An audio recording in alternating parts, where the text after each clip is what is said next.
What is up, guys? Welcome back to the Lumsden Motorsports Garage. I'm Wade Lumsden, and today we are continuing on with the Tuff Truck. So let's get to work.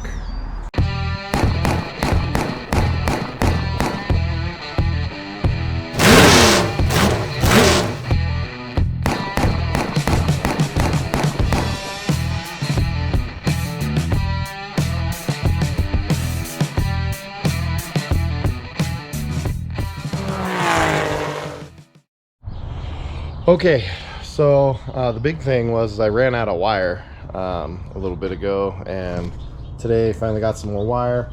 Finished welding up my fuel cell mounts. Happy about that. We have, last video we did the HEI distributor. That's in. I do have to get it timed though. And that's either going to have to wait until I finish the fuel system, or actually I kind of had a wild crazy idea.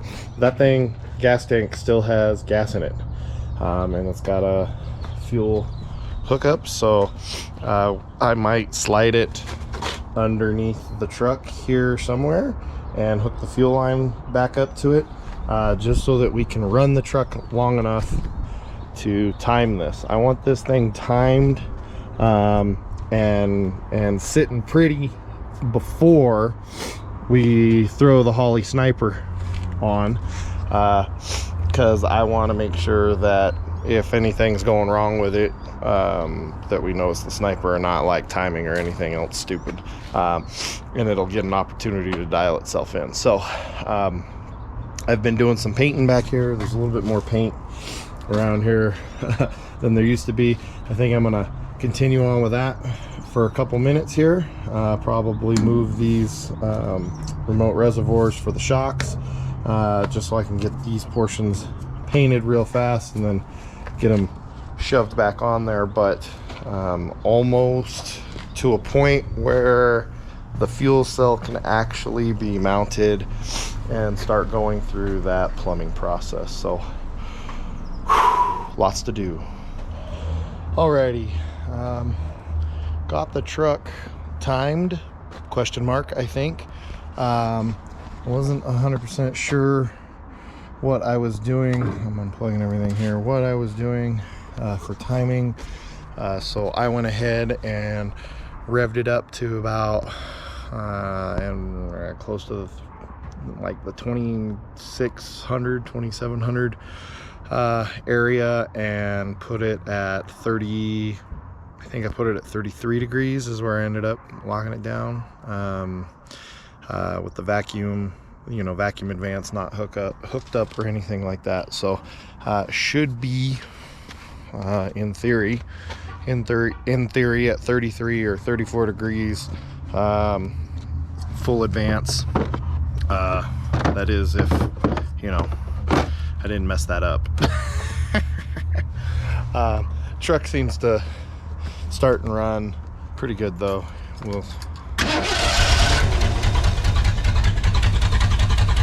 So you can hear it's got an exhaust leak that's bugging the crap out of me. And then when we go to rev the truck up, I think we're having carburetor issues. She kind of flipped on herself, but you get her up there in RPM, it's good.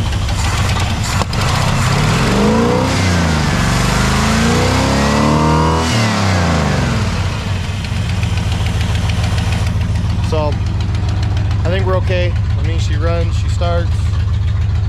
It's a good place to start this process. So I'm gonna go ahead and move on to other stuff. Probably trying to finish getting the fuel system all figured out, put the fuel cell back together, get it installed.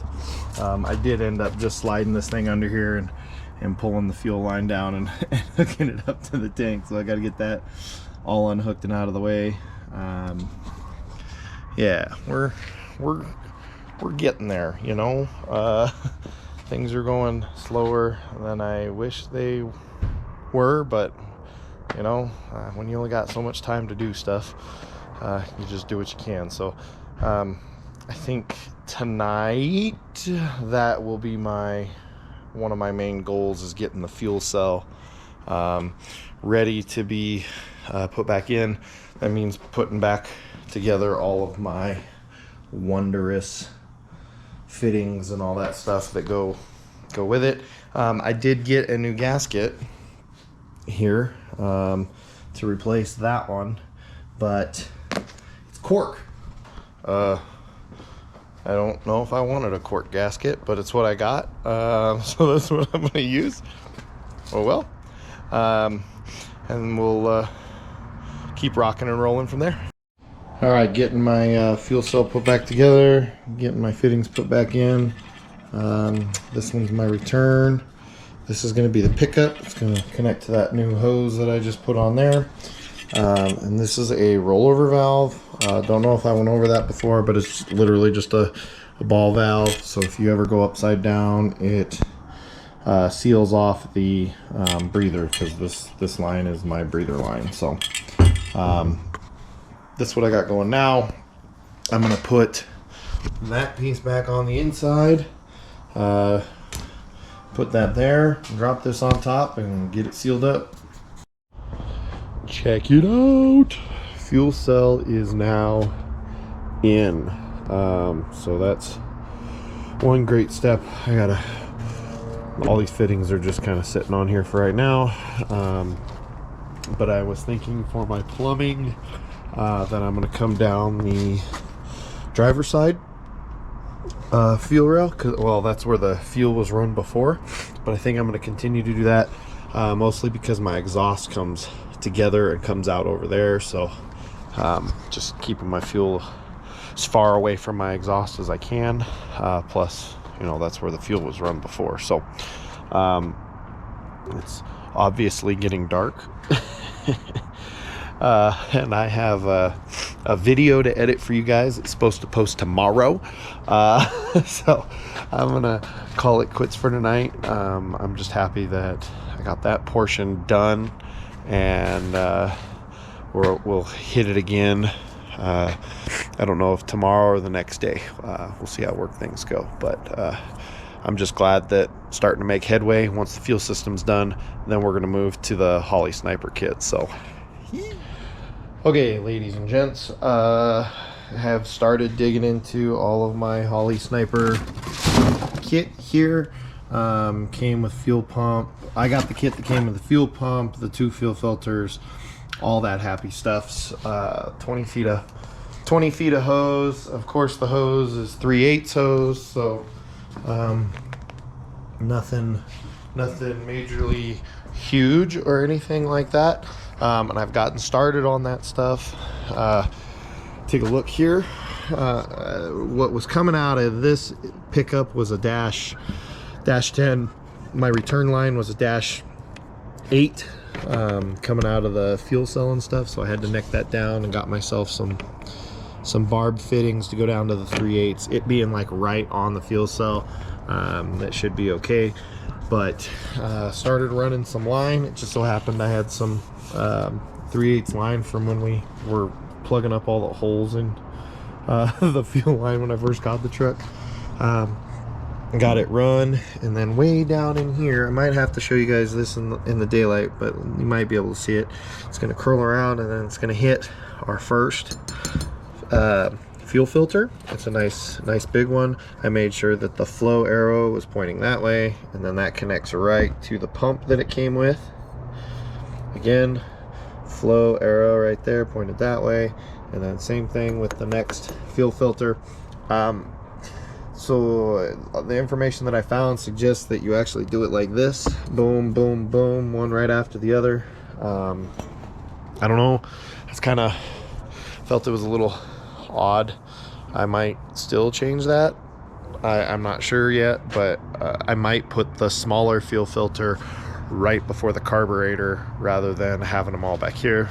I don't know. I don't guess it really hurts anything, except for, in my theory, if the hose starts coming apart on the inside, like any section of hose that's up here before it actually gets to the carburetor, if that starts to come apart on the inside, it won't get picked up by the fuel filter. It'll just go directly into our EFI system. So that's my only fear, but really I don't know, I guess I'm not running methanol or anything like that, so I'm just running regular gasoline, so should not be chewing up hose. At least I wouldn't think so. So yeah, anyways, got that piece in on. This is going to get zip tied or mounted with some sort of clamp in place. That'll help hold this in place. The Holley kit came with 2 clamps that required very small bolts. These are actually M5s that I had to go get because the ones that they gave me were like super short and they weren't long enough to get through the thickness of the frame.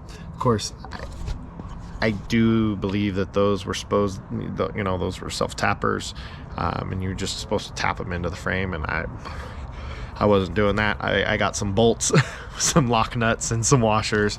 I drilled some holes. You could tell I did it up here first, and then I was like, oh, maybe I better leave room for that filter, because at first I decided I wasn't going to, and then I did. So I moved it back, drilled the holes, and so that's where that's going to reside and live for now. It's kind of nice and protected behind this cross member. It's up against the frame. It's in between the fuel cell. Like, I think it's a pretty safe spot. I don't know, I might come in here with some tin for shielding or something from below, but I don't think that's going to be required. Only other thing that's got to happen with the fuel pump is it's got the wires. I marked it positive. It's got a plus and a plus, but I couldn't see it on its side, so I marked this side positive, and there's another one down here for negative. So that'll have to get wired up. I'm trying to make decisions whether I'm going to continue to use the key, my key ignition, and scalp power off of things that were ignition hot. In most cases, I labeled that sort of stuff. If we get in here, I know there's not a whole lot of light, but you can see there's some tape on a bunch of different things down in here. And I was labeling those, you know, ignition hot, run hot, things like that, as I was tearing things apart. So whether I'm going to continue to do that, or if I'm just going to stop messing with it and install a push button and some switches and make myself a nice little switch panel and do that whole thing. I guess that also depends on what I'm going to do with the gauges, because when I installed the HEI distributor, it's dark over here, but when I installed the HEI distributor, it took out installed the HEI distributor, and I took out the old stuff. It took out a whole wiring harness, and part of this wiring harness right here, was the fuel pressure sender and the temp sender and you know, stuff like that. All the other stuff for my gauges that I was hoping to keep, pulled all that out, and of course they go through these big fat connectors that are all nasty and ugly and stuff. So just got to figure out what I'm going to do with wiring now that I've gotten through that piece. But so you can see that we have started digging into the Holley Sniper kit. My goal is to finish running fuel line up to the general area where I know it's going to have to be, and then we're actually going to bust open the Sniper itself. The Holley Sniper stuff will probably all happen when I get ready to actually put this throttle body on. That will all happen probably the next video. For right now, I'm just trying to keep the basic stuff rolling. So I don't know if you could tell because it was dark. I've done a lot more painting and stuff like that. So anyways, just wanted to give you an update of where I was at, and kind of where we're going, some of the next projects, new bump stops for the rear, and things like that. So gonna stop for the night here. Quickly running out of time. This upcoming weekend is my last weekend to really work on the truck. Tuff Trucks are only running Sunday though on the 13th. So today, today is March 2nd. Tuff Trucks only run on the 13th, so I have this upcoming weekend, and then technically I have Friday and Saturday. But I got lots of stuff to do, right? Tires, I was hoping to do paint, hoping to, finish upgrading the fuel system. I got to let the fuel system learn, the EFI learn, getting on some forums and stuff like that and reading some instructions. It wants 300 miles driven so that it gets used to what you're doing. Well, that thing ain't registered, licensed, lights, any of that happy stuff. So I don't know if I'm gonna be able to get that done or not, unless I have time to maybe take it out into the desert and run it for a bit, but we'll see. That's tonight's update. I'm gonna snap my fingers here and it's gonna be a new day. You see, new day. Gonna be already been working a little bit. I'm starting to run a new piece of fuel line, all hooked up back there, getting it plumbed through here. Got a bunch of the leftovers just kind of coiled up right here, working on getting the old fuel line, fuel system all disconnected. This is one of the fuel filters. You might have been asking, hey Wade, why are you changing to a fuel cell and changing out your fuel system? Well, check this out. See all that gunk inside there? This filter can only stop so much, and it kept clogging up my carburetor. This is all crap that came out of the tank and all that nastiness, and believe it or not, we would go make a run and then change the fuel filter, make a run, change the fuel filter, just to try to keep up. And that's like the, I don't know, 8th fuel filter that we had put on it, and it's still picking up all that junk, right? So one reason why we're updating the fuel system. So now that I got this kind of run up here in the general area, I'm going to figure out where exactly I'm going to run it to be protective, and then come up to the Holley sniper that's going to get installed up here. But with doing all that, I need to take off the stock fuel pump that's down here and cap off on the block and get that all sealed up. That's one of the many little things that need to be done before we actually start mounting a throttle body. One of the other things I've done is I went ahead and took out a bunch of electrical wires that were hanging. Most of this was the fuel sending unit stuff to both tanks, because if you remember correctly, there was a tank here and then the rear tank that we took out and just replaced. So still doing some of the small stuff, and there's still lots more small stuff to do. So back to work. Running out of light here. That's the thing that stinks about coming home and working outside and you only got like an hour of light left. But I wanted to show you guys, I got the block off plate on. Let's see if I can get a better view of it. Maybe not. It's that shiny chrome thing down there, right there-ish. Got that on, so that's blocked off, fuel pump removed. One more thing done. And just so you guys know, if you're going to if you're doing the same stuff I am on the small block 351 Ford, and you're like, hey, I need a mechanical fuel pump block off plate, they'll be like, oh well, I got one for a small block Chevy and a big block Chevy, and that's about it. It's the same one as the small block Chevy. it's the same mounting pattern there. So go ahead and get yourself one of those and it'll work. But with all of that done, I am kind of to a point where it's time to start taking off the Edelbrock carburetor and start getting the rest of the sniper kit put on. So I think I'm gonna call this video here. Thanks for watching, guys. Don't forget to like and subscribe. Any questions, comments, concerns down below. We have basically a week. It is Thursday now. I'm gonna have to hit it hard this weekend. We race the next weekend, so hopefully we can get everything all done and tuned up and dialed in. So thanks for watching, guys. We'll see you next video.